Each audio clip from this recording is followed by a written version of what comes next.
I'm on the outskirts of Bilbao, and yeah, I'm in kind of urban area at the moment, which is quite funny because I've got a fire going, and I wasn't sure whether they would, the neighbours would call the fire brigade with smoke coming out of the car.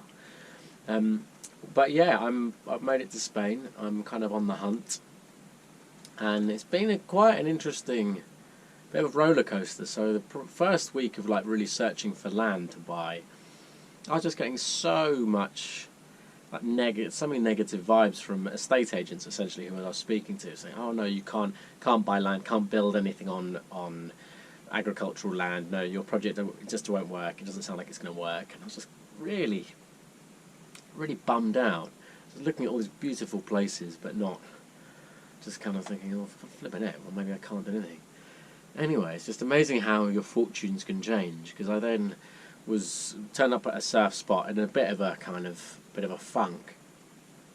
Started chatting to some other people, some travellers and some locals, and they were like, "Oh yeah, we've just bought a big farm up in Asturias in the mountains, and we're going to renovate it.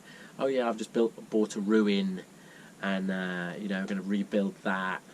And yeah, my mum's just built a house out of an old barn." And I met a local person who then was sort of showing me around their area, this little sort of valley just in behind the sort of coastal mountains. And I met the mayor of the local town who showed me a bit about the land rules and the way that you can the rights that you have as a landowner. And yeah, I've even got my first bit of Spanish residency, sort of the process towards Spanish residency, which is a padrón, which is from the local council, a proof of address. One of the people that I've met really kindly let me just use their address. So that's very, very cool. Hold on, I'll just show you. Little bit of paper here. That means I can get my sort of Spanish registration number as a foreigner, which means they can't kick me out once Brexit happens. Which is great. So Jemima broke down last night. I'm not a mechanic, but straight away this guy was clearly broken. Look, this is meant to be a loop. This is the fan belt.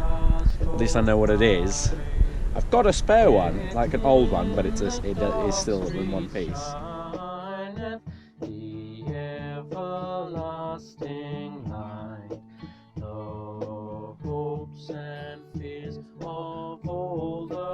Moment of truth.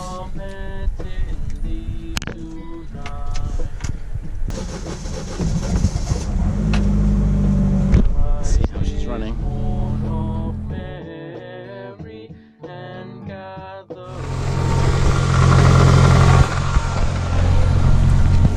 Not good.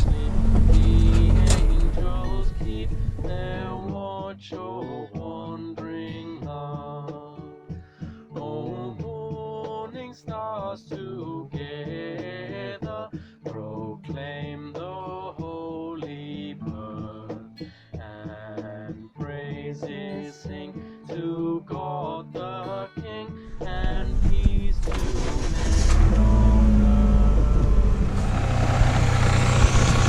earth. Looks good, eh? Gracias, amigos. Ciao. Ciao, un abrazo y nos vemos, ¿ah? Nos vemos. Back on the road. All right.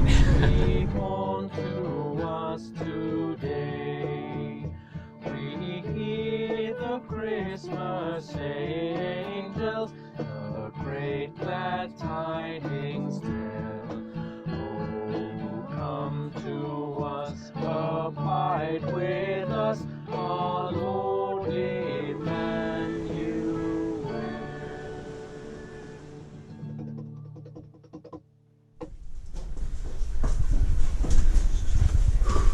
Woo!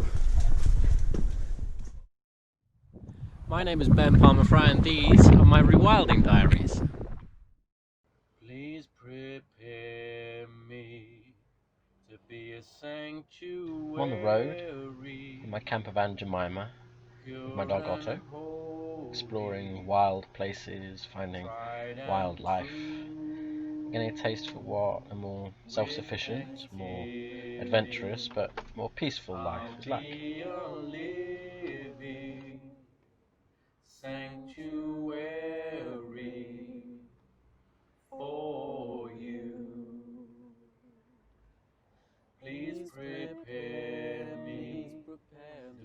As it's Christmas time, I thought I'd do a little short thing on good stories, like animal stories, or Christmas stories.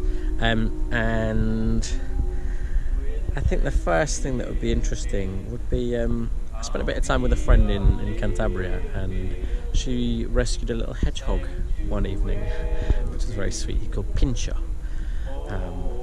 And he's doing well. She's giving him antibiotics. She also rescued a dog, which she called Yubia, because on a rainy night, this lovely pooch turned up, and she took him in and took her in, and she's feeding him up.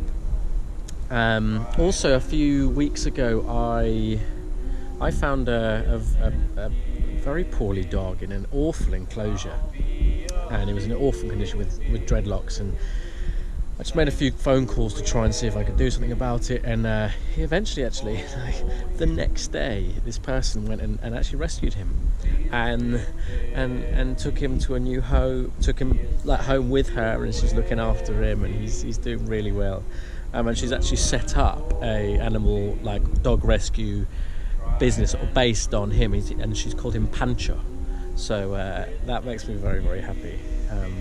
So little stories of redemption around this festive time. For you. In the bleak midwinter, frosty wind made moan. Earth stood hard as this feels a little silly, but I'm going to do it anyway. Because of the heavy rains, I've seen a bunch of frog spawn in lots of places, and there's a big pile here that's been washed obviously along the sort of little streamways, and is now sitting on top of the grass.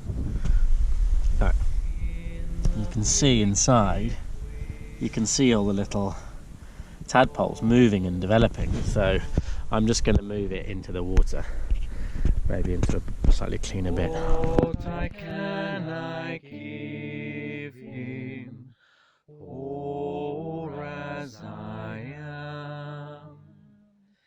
If I were a shepherd, I would bring a lamb. If I were a wise man, I would do my part. Yet what can I give him? Give my heart. At least it might make a difference to those little tadpoles.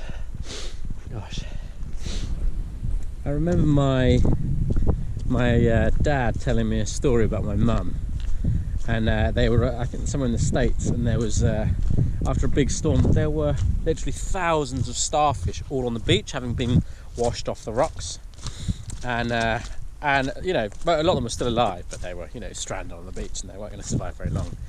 And my mum was going along, picking up as many as she could, and just chucking them back in the water.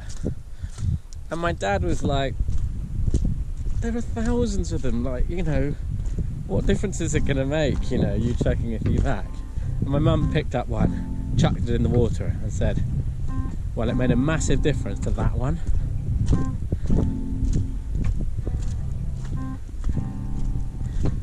She's cool, my mum.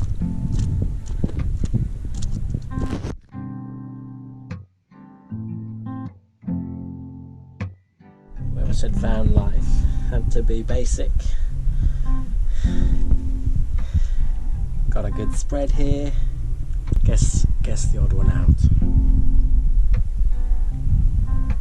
Oh, hops. This is yours. Look at this. Look.